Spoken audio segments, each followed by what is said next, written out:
सर्दियों का मौसम था। ममता अपनी झोपड़ी के बाहर बैठी थी। वो बहुत ज़्यादा चिंतित दिख रही थी।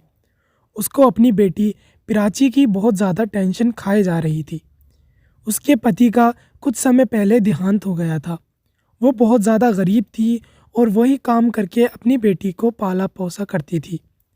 लेकिन अब उसकी बेटी प्राची जवान हो चुकी थी।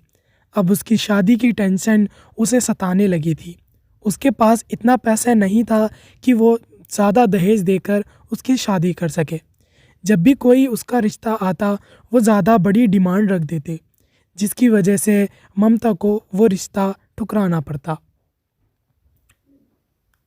ममता बाहर बैठी सोच रही थी कि वो ऐसा क्या करे कि उसकी प्राची बेटी की शादी हो जाए और एक अच्छे घर में हो जाए। फिर उसे एक ख्याल आता है। अगर मैं ऐसे ही हाथ में हाथ रखी बैठी रही तो मेरी प्राची बेटी की तो उम्र ही निकल जाएगी। और अगर मैंने दहेज का इंतज़ाम नहीं किया तो कोई रिश्ता रुकेगा ही नहीं। अब मेरे पास सिर्फ यही आखिरी उपाय है। मैं अपने घर को गिरवी रख देती हूँ। इन पैसों से मैं अपनी बेटी की शादी धूमधाम से करूँगी। और बस फिर क्या था, जैसे ही उसने भारी शादी और ज़्यादा दहेज की बात निकाली वैसे ही उसके घर रिश्तों की बौछार हो गई। एक रिश्ता आया जो कि बहुत ज़्यादा अच्छा रिश्ता था। वो काफ़ी ज़्यादा अमीर लोग थे। उसकी माँ और लड़का दोनों ही उसके घर प्राची को देखने आए थे। लड़के की माँ प्राची की माँ से बोलती है। देखिए बहन जी, हमें आपकी लड़की बहुत अच्छी लगी है और ये हमें पसंद है। बस बात इतनी सी है कि हमें दहेज में 10 लाख रुपए चाहिए। अगर आप ये पूरी डिमांड कर दो हमारी तो हम ये रिश्ता पक्का समझें। लड़के की माँ बहुत ज़्यादा लालची थी, लेकिन लड़का ऐसा नहीं था। लड़का अपनी माँ से बोलता है, अरे माँ, ये क्या कर रही हो? उनकी हालत नहीं देख रही हो तुम? और हमारे पास तो ज़रूरत का हर सामान है, बल्कि ज़रूरत से ज़्यादा चीज़ें हैं। फिर आप इतने पैसों का क्या करोगी? वो भी इन गरीबों से ये लेना ठीक नहीं है। हमें लड़की अच्छी मिल रही है, यही हमारे लिए काफ़ी है। चुप, शांति से बैठा रहे। तुझे कुछ नहीं पता है। जैसे मैं कर रही हूँ मुझे करने दे। अपनी माँ के सामने राजीव की एक नहीं चलती है और फिर ममता इस रिश्ते को राज़ी हो जाती है और 10 लाख रुपए देने के लिए भी राज़ी हो जाती है। वो रिश्ता पक्का करके वहाँ से चले जाते हैं। अपनी माँ से प्राची बोलती है। माँ, आपने ये क्या किया? हमारे पास तो इतने पैसे हैं ही नहीं। फिर हम उन्हें इतने पैसे कहाँ से देंगे माँ? अरे बेटी, तू टेंशन ना ले। मैं कुछ ना कुछ जुगाड़ कर ही लूँगी। लेकिन बस तेरी शादी एक अच्छे घर में और अमीर घर में हो जाए, मेरे लिए यही काफ़ी है। प्राची ऊपर से तो अच्छा बन के दिखला रही थी, लेकिन अंदर ही अंदर वो बहुत ज़्यादा खुश हो रही थी। वो इस गरीबी से परेशान हो चुकी थी, इसीलिए अब वो इस घर से निकलना चाहती थी।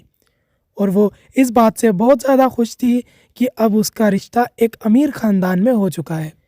दिन बीतते जाते हैं और शादी का दिन आ जाता है। शादी में ममता उनकी डिमांड के अनुसार उनको 10 लाख रुपए देती है और खूब धूमधाम से अपनी बेटी की शादी करती है। लेकिन उसमें उसका घर चला जाता है।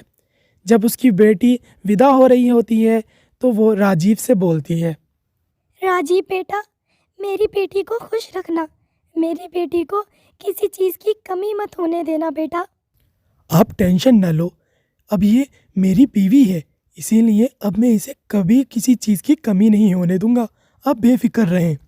और इस तरह उसकी बेटी की शादी अच्छे से निपट जाती है। लेकिन इसमें उसने अपना घर खो दिया था।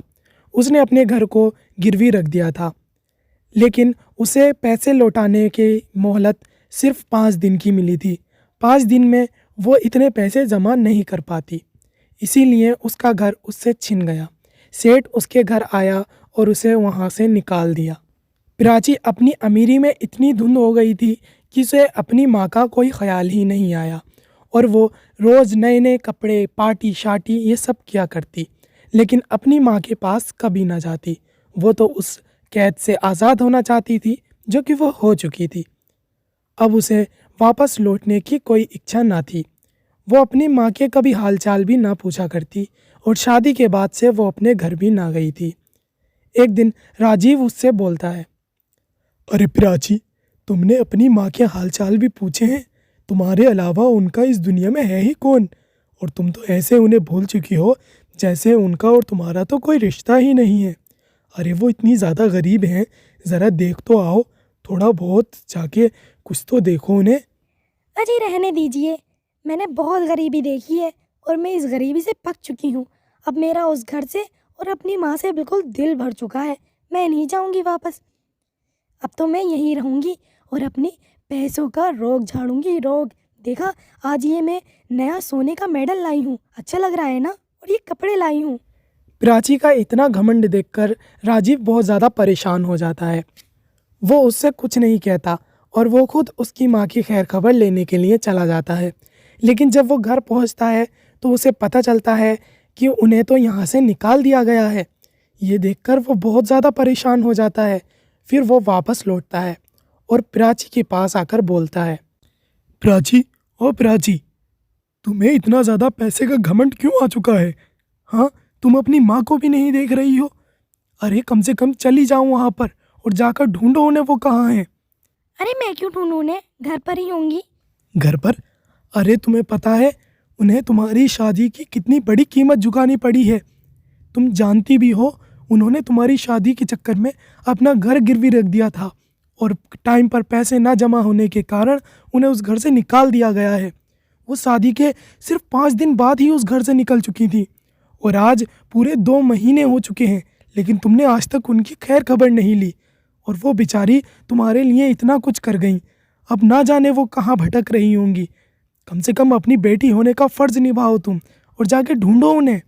राजीव की बात सुनकर प्राची को अपनी गलती का एहसास होता है और वो समझ जाती है कि उसकी माँ ने उसके लिए कितना कुछ किया। उन्होंने सिर्फ उसकी खुशी के लिए अपनी खुशियों को हमेशा दांव पर लगाया और अब भी उन्होंने ऐसा ही किया। उन्होंने उसकी खुशियों के लिए अपना घर बार सब छोड़ दिया। फिर प्राची फूट फूट कर रोने लगती है और वो राजीव से बोलती है, मैं कितनी बुरी बेटी हूँ। मैंने अपनी माँ का दर्द ही नहीं समझा। मैंने आज तक उस घर को और अपनी माँ को कैद खाना समझा, लेकिन मुझे क्या पता था कि उन्होंने मेरी हर खुशी के लिए अपनी खुशियों को दांव पर लगाया और अब कैसे तो उन्होंने अपना घर ही छोड़ दिया। मैं कितनी ज़्यादा बुरी बेटी हूँ। राजीव, चलो मेरी माँ को ढूंढने, प्लीज़ मेरी मदद करो और माँ को ढूंढवा दो। फिर प्राची और राजीव माँ को ढूंढने के लिए निकल जाते हैं। उसकी माँ रोड किनारे बैठी थी और वो बेचारी वहाँ पर ठंड में ठिठर रही थी। इतनी कड़ाके की ठंड में वो बिना किसी जर्सी और बिना कंबल के बैठी थी, क्योंकि उसके पास ना तो पैसे थे और ना ही कोई सामान जिससे कि वो अपनी ठंड में सुकून पा सके। जब वो दोनों उसे ढूंढ रहे होते हैं तभी प्राची की नज़र अपनी माँ पर पड़ती है। वो अपनी माँ के पास जाकर फूट फूट कर रोने लगती है और अपनी माँ से माफ़ी मांगती है।